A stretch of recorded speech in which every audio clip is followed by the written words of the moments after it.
এইটো আপোনালোকে জানে যে আমাৰ ধুবুৰী, নগাঁও, মৰিগাঁও, বৰপেটা, সাউথ সালমাৰা, গোৱালপাৰা আদি বিভিন্ন জিলাত আমাৰ খিলঞ্জীয়া লোকসকল, তাত যিহেতু আমি সংখ্যালঘিষ্ঠ, খিলঞ্জীয়া লোকসকলে যথেষ্ট নিৰাপত্তাৰ প্ৰশ্ন তেওঁলোকে সদায় সন্মুখীন হৈ থাকিব লাগে।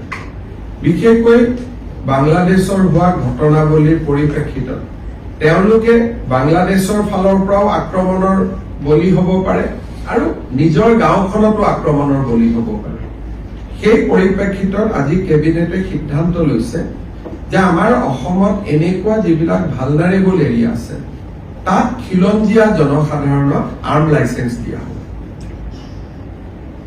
আমি তেওঁলোকক আৰ্ম লাইসেন্স দিম, তেওঁলোকে যাতে কোনোবাই যদি ভাবে যে মই বন্দুক কিনিম বা মই আগ্নেয়াস্ত্ৰ ৰাখিম, তাৰ কাৰণে আজি আমি এটা স্কিম এনাউন্স কৰিছো, special schemes for grant of arm licenses to original inhabitants and indigenous Indian citizen in vulnerable and remote areas of Assam.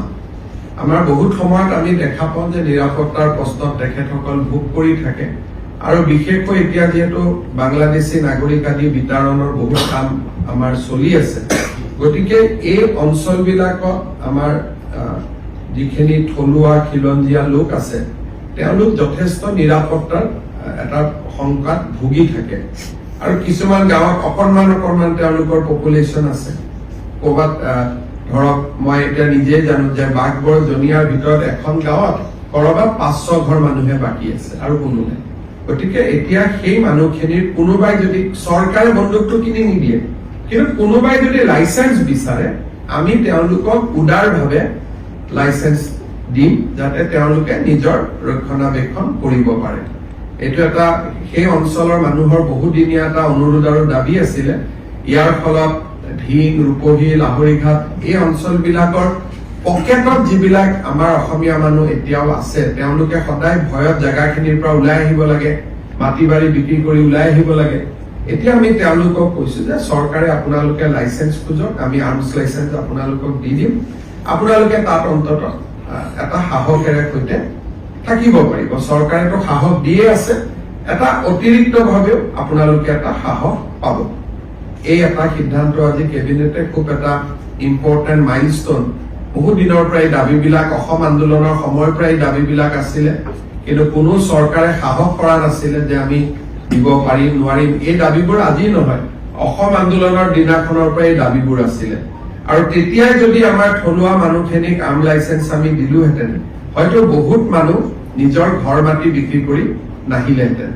আজি কেবিনেটে যিটো আমাৰ যিটো জাতি মাটি ভেটিৰ যিটো কল্পনা তাক আমি আগুৱাই লৈ গৈ আজি আমি সিদ্ধান্ত লৈছো যে য'তে অসমীয়া মানুহ সংখ্যালঘিষ্ঠ, থলুৱা মানুহ, জনজাতীয় লোক য'তেই সংখ্যালঘিষ্ঠ তেওঁলোকে তাতে আৰ্মছ লাইসেন্সৰ কাৰণে আবেদন কৰিব পাৰিব আৰু চৰকাৰে উদাৰভাৱে তেওঁলোকক আৰ্মছ লাইসেন্স দিয়াৰ ব্যৱস্থা কৰিব। কিন্তু এইটো নহয় যে আমি বন্দুকটো কিনি দিম, সেইটো কনফিউজ কৰিব নালাগে।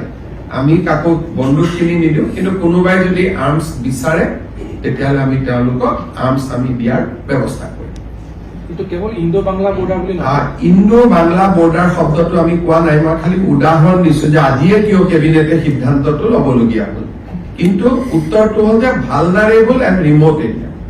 গতিকে ৰিমট এৰিয়া বুলি ক'লে সাউথ সালমাৰা পৰি গ'ল, ভালনাৰেবল এৰিয়া বুলি ক'লে যদিও ৰিমট নহয়, ঢিং ৰূপহীৰ অসমীয়া মানুহখিনিৰ কাৰণে এইটো ভালনাৰেবল এৰিয়া হৈ গ'ল।